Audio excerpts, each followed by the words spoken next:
Alright folks, now it's time to make the swing arm in our trap, or the teeter-totter. This is the actual working mechanism that traps the sparrow. Now, I just make these out of scrap pieces that I have laying around in my junk piles. What I'm going to use to make this swing arm is I have a 14-inch piece of this is 1.25 inch thin wall PVC tubing, 14 inches long. This is very lightweight and it's really stable, so if it gets wet or anything like that, it doesn't affect how your trap works. I also have a piece of number 10 galvanized wire. You can go to any home center and buy a little steel rod or a brass rod. Anything that's, as long as it's straight, this will work. This is a piece of hardware cloth. This is 1/8 inch hardware cloth. This is 14 inches long by, a little less than 4 inches wide. This is what we make the actual cage on the swing arm out of. I also need a small bolt. This is a 1/4 inch bolt by 1 inch long, some washers, and a couple of drill bits. And this will get us going. And the first thing we have to do is find out where the center of this piece of PVC pipe is. So I've got this piece of scrap pipe, and I told you it's 14, it's actually 13.5, but this will work fine. And I need to have Riley, if she will, put a mark right in the middle of that at 6 3/4 inches, right there, honey. Here? Yep. Now we need to drill a hole right there where that mark is so that our pivot rod can go through that. Let's go over to the drill press. Okay, so we have our piece of pipe over at the drill press. We have our mark in the middle. And what you need to drill in anything round, very simple to make, just make you a V block like this. Take a piece of wood, run it through a saw or something, make a V in it, and that will hold that round shape so that it doesn't take off and try to run away from you while you're drilling a hole. And then we'll just drill a hole right through that pipe and try to get that as centered as you possibly can.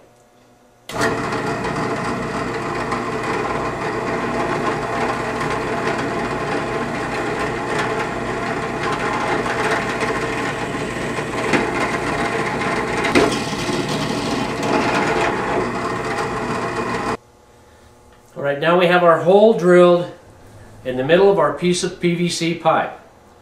Now what we need to do is bevel this pipe on what will be the bottom of the swing arm so that the pipe will swing closer to the floor of the trap.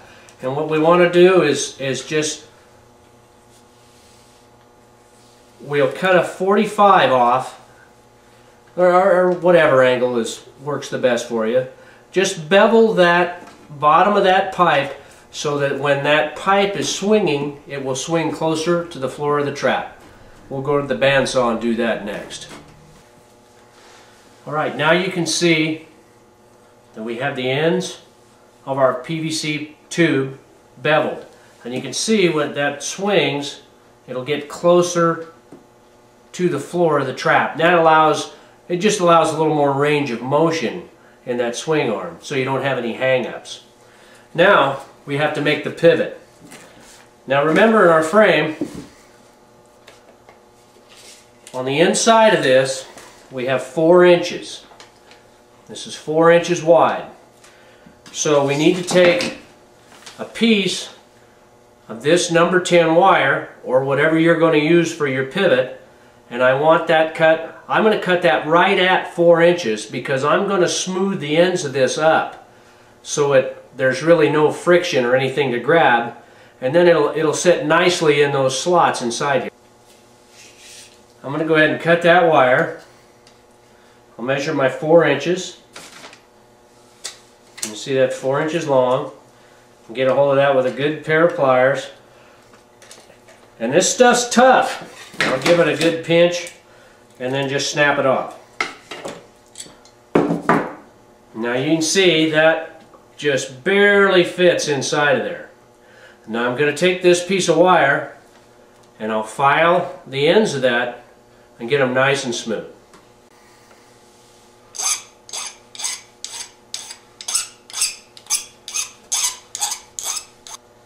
Alright, we have our 4-inch piece of wire. The ends are nicely rounded. And you see this will fit right through the holes that we drilled. We sized these holes to fit this swing arm. And you see this slides into the frame. And now you get the idea of just how this works. You just made a little teeter-totter inside of this frame. Now all we have to do to make this functional is attach a cage to this end of the swing arm and a counterbalance to the other end. We'll start on that now. Now the first thing we need to do to our swing arm assembly is on one end we need to drill a 1/4-inch hole right at the end here, right out towards the end, and that's going to be to attach the counterbalance. So now I have my hole drilled in the back of my swing arm for the counterbalance.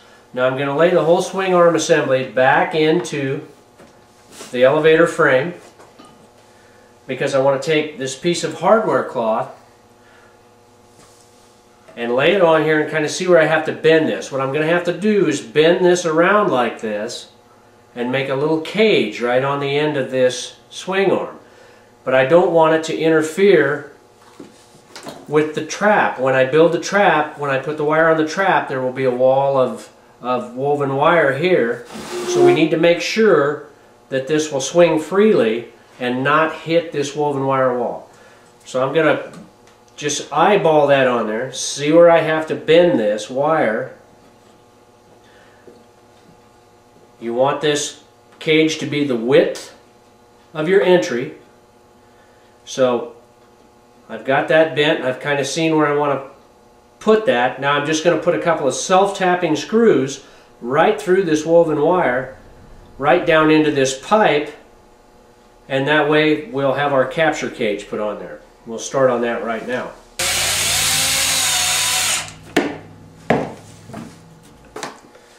Alright, now I have this hardware cloth fastened to this swing arm. I just need to bend it over and make a small capture cage here. Now I'm going to attach this to the other end with just some small zip ties. I'll run some zip ties right through the wire and loop those around and fasten that wire back down. But you can use anything to fasten this, whatever you have laying around, even a piece of string if that's what you have. I mean, you can make these out of anything is the point I'm trying to make.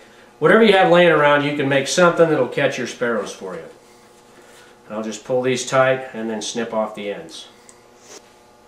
Alright, now that we have our cage mounted to our swing arm, we're going to insert our pivot back in, and then we'll just center that up on the swing arm, and then we'll just fix that with a little dab of hot glue on the sides there, just to keep that from sliding. That's very snug in that hole, but it will slide back and forth over time, so we're going to try to eliminate that.